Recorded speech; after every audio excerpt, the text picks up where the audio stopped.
Yes, ladies and gentlemen, thank you so much for joining our YouTube channel once again.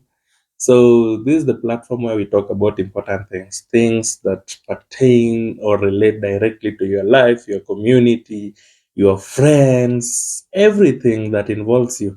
This is the platform where we share information as it is.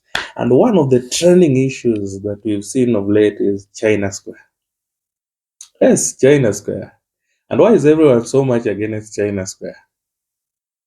Let me tell you what I've realized about the whole issue of China Square. Remember, for you to get a license to operate in a country such as Kenya, you must pass all the tests.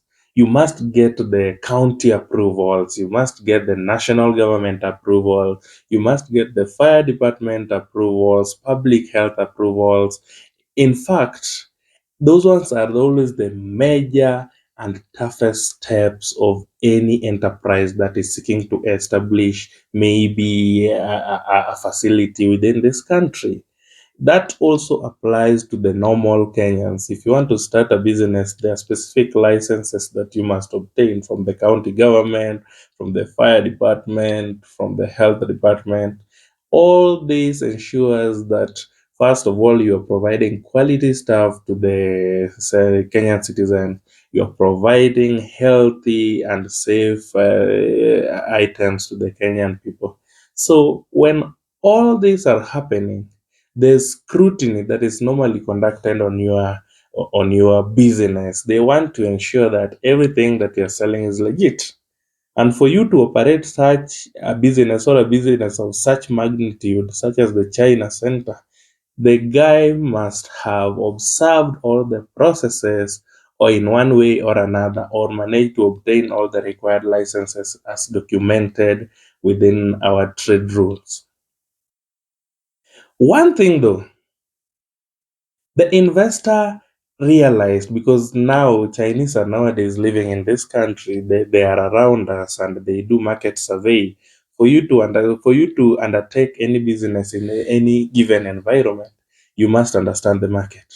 And for a long time, the Chinese have been surveying the markets and they have realized a niche or a gap that exists within the market sector, because they have realized that Kenyans mostly love Chinese products, but the people who go ahead to import the Chinese products are actually selling them at higher prices than anticipated by the manufacturers.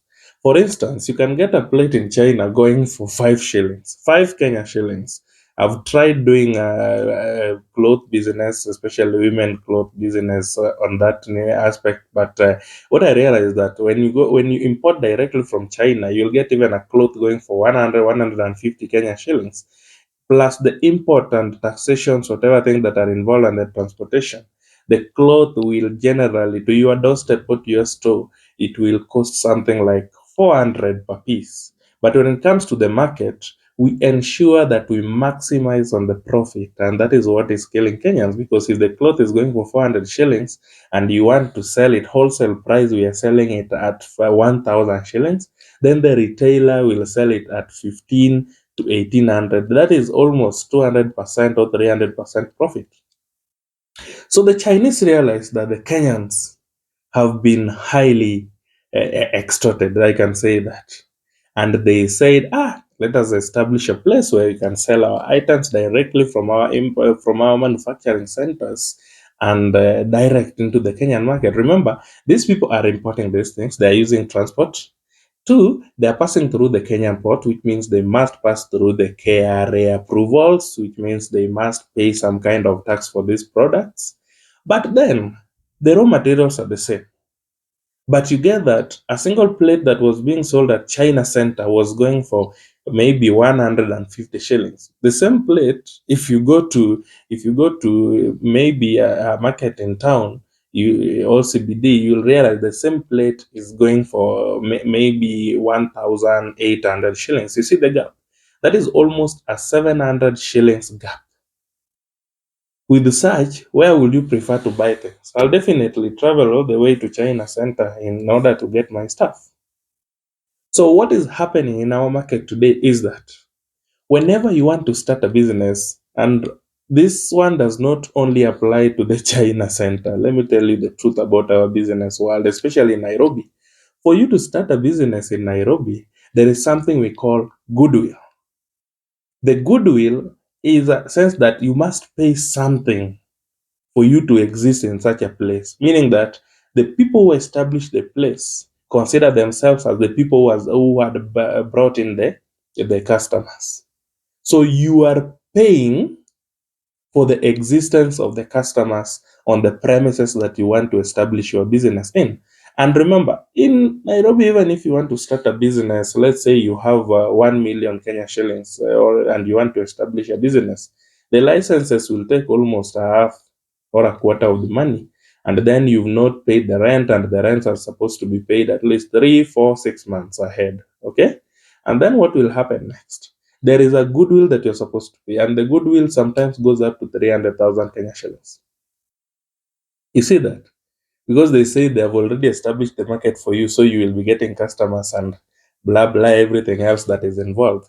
Whereas there are specific people who are gaining from this, because at the end of the day, you are not sure if you're going to sell or if you're not going to sell.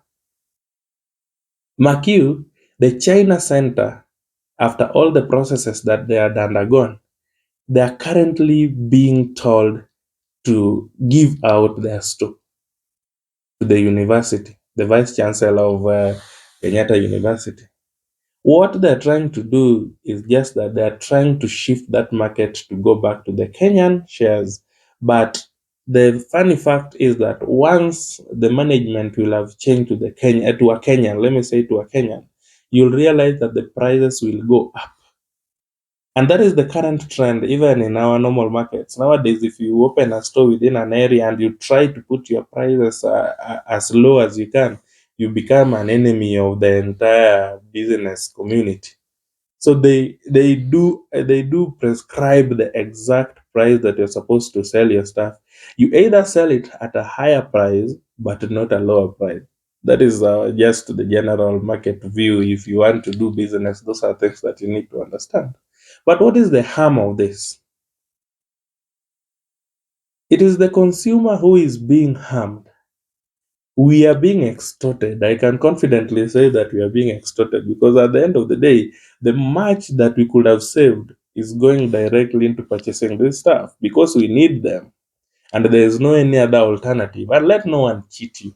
No matter where you go, easily the prices are usually almost the same because at the end of the day, all these people are in a set of agreement.